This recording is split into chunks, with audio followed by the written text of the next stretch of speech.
हमजा अपनी बहन निमरा से उसके निकाह के बारे में बात करने के इरादे से उसके कमरे की तरफ बढ़ा ही रहा था कि उसने देखा निमरा फर्श पर बेहाल पड़ी हुई है।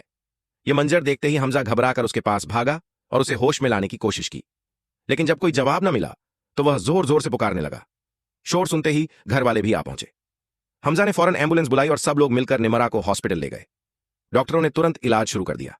हमजा और उसके मां बाप निमरा की हालत देखकर टूट से गए।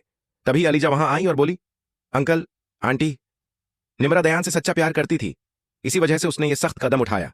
यह सुनकर फरीद साहब ने कहा, अलीजा, उसके दोस्त को बुलाओ। अलीजा ने तुरंत दयान को फोन किया और कहा कि निमरा ने उसी के प्यार में खुद को गोली मार ली है।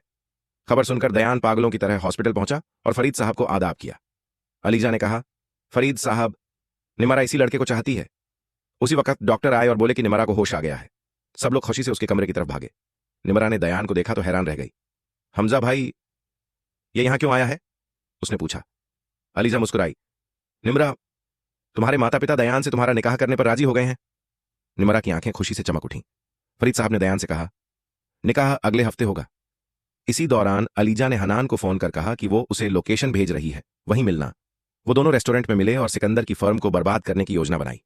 हनान भी राजी हो गया। उधर हमजा को अलीजा का कॉल आया, किसी ने सिकंदर की कंपनी को आग लगा दी है। अलीजा ये सुनकर खुश हो गई और वहां पहुंच गई। सिकंदर अपनी जलती हुई कंपनी देखकर रो रहा था। अलीजा ने पीछे से कहा, सिकंदर, जैसे तुमने मेरी बहन अनुषा की जिंदगी बर्बाद की थी, अब तुम्हारी भी बर्बाद होगी। सिकंदर के आंसू थम नहीं रहे थे। हमजा वहां पहुंचा और बोला, घबराओ मत, अल्लाह का शुक्र है कि तुम्हें कुछ नहीं हुआ। वो सिकंदर और अलीजा दोनों को घर ले गया। कुछ दिनों बाद निमरा की शादी का दिन आ पहुंचा। निमरा सैलून जाकर सज धज कर निकली ही थी कि दयान ने उसे अगवा कर लिया और एक सुनसान जगह ले जाकर बांध दिया। शादी में सब उसकी राह देख रहे थे। हमजा सैलून पहुंचा, वहां निमरा नहीं थी। सीसीटीवी देखा तो पता चला कि दयान उसे उठा ले गया। तभी निमरा का फोन आया, हमजा भाई, मुझे बचा लो, दयान ने मुझे किडनैप कर लिया है। हमजा फौरन लोकेशन पर पहुंचा और रस्सियां काटकर निमरा को छुड़ाया। निमरा रोते हुए बोली, उसने मेरे सारे जेवर भी चुरा लिए। हमजा ने दयान की तस्वीर पुलिस को भेज दी और निमरा को घर ले आया। उसने तय कर लिया, निकाह रद्द। सब मेहमानों को वापस भेज दिया। फरीद साहब और आरमीन ने पूछा, दयान और उसके घर वाले क्यों नहीं आए?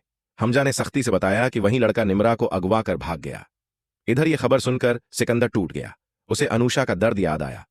वह पूरे घर के सामने अलीजा से माफी मांगने लगा। कंपनी के जलने और जिंदगी की उथल पुथल ने उसे दीवाना बना दिया। फरीद साहब ने उसे मानसिक अस्पताल भिजवा दिया।